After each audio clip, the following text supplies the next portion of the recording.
안녕하세요. 유리 엄마입니다.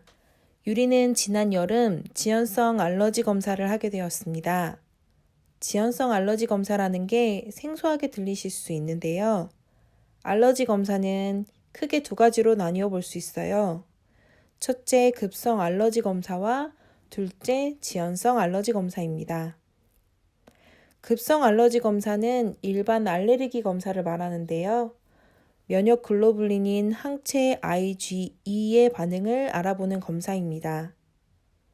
음식을 먹은 후 혹은 외부 물질이 피부에 닿는 그 즉시 반응이 나타나는데 먼지와 진드기, 꽃가루 등 외부 물질로 인해 피부와 호흡기 반응 등이 나타나는 것을 검사할 수 있습니다. 두 번째 검사로는 지연성 알러지 검사가 있어요. 이것이 유리가 이번에 검사한 알러지 검사입니다.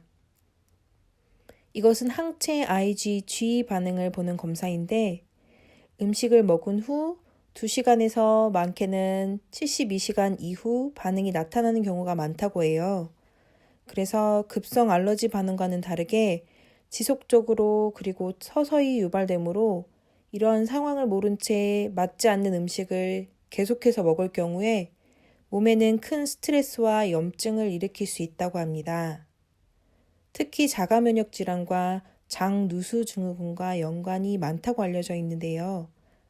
사실 유리는 체열을 통해 급성 알러지 검사는 작년에 했었습니다. 결과에서 달걀과 우유 알러지가 약간 있고 진먼지 진드기에 대한 반응이 많이 심한 편으로 나왔어요.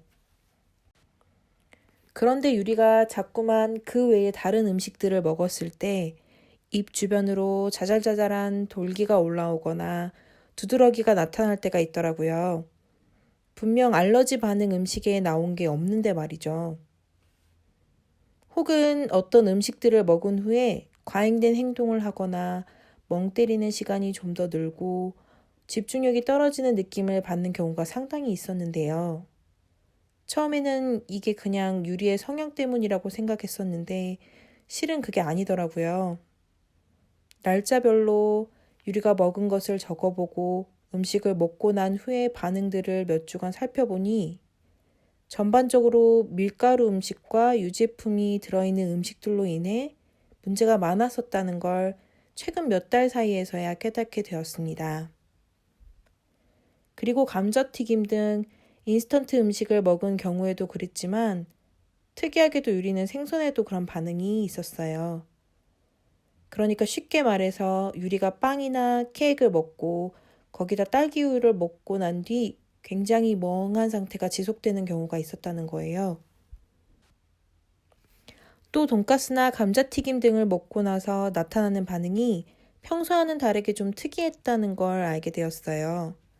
이유를 살펴보면서 다음 영상에서 자세히 이야기하겠지만 GMO 식품의 문제가 아이에게 독이 된다는 걸 알게 되었습니다. 갑작스레 각성 상태가 되어 아이가 혼잣말을 계속해서 중얼거리거나 부르는 목소리를 못 듣거나 강박 행동이 늘거나 하는 경우도 있었고요.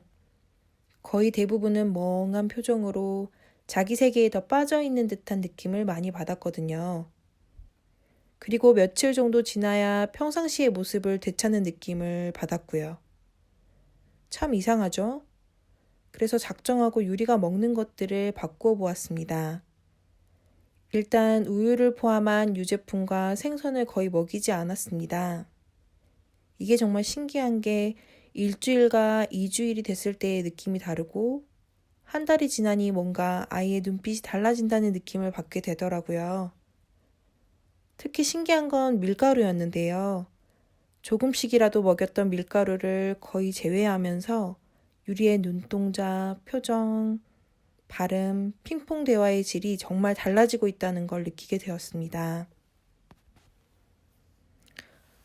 센터 내 치료와 가정 내에서의 교육을 통해 변화가 관찰되는 것도 있었지만 눈에 띄게 달라지는 것은 정말 음식 관리를 하면서 더더욱 극대화되었었는데요.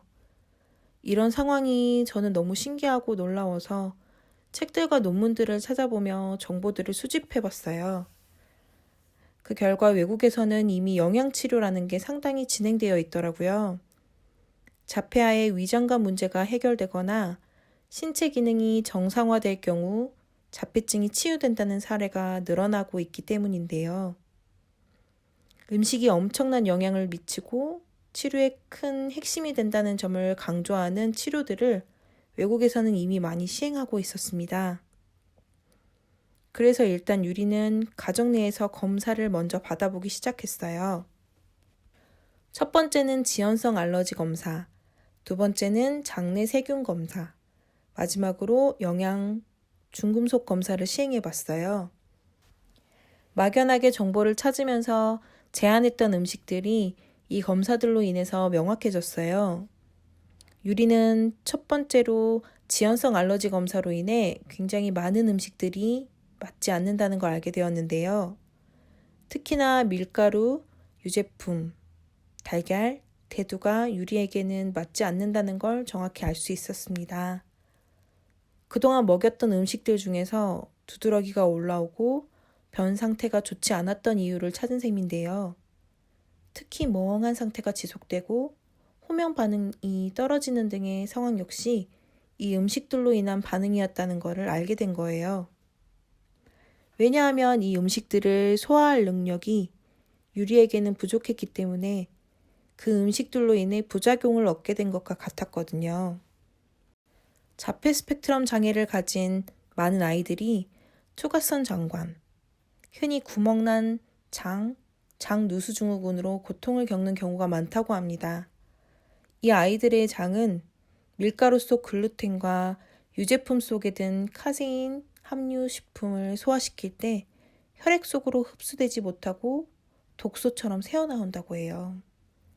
독소가 뇌를 마비시키고 결국은 뇌를 손상시키게 되는 것과 다름없기에 안전한 식이요법을 해야 한다는 것을 토대로 치료를 해야 한다는 것을 알게 되었어요.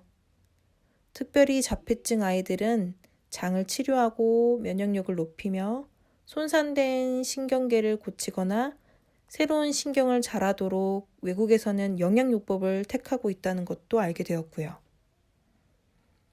지금 유리는 3개월 정도 식습관 개선 중에 있습니다.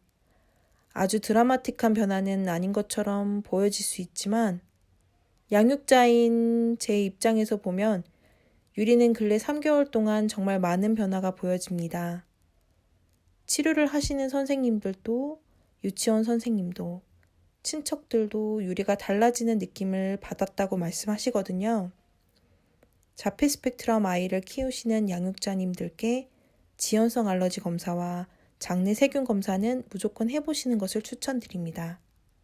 아이에게 해가 되는 음식을 먹이는 것부터 차단하는 게 치료의 첫 단계가 아닐까요?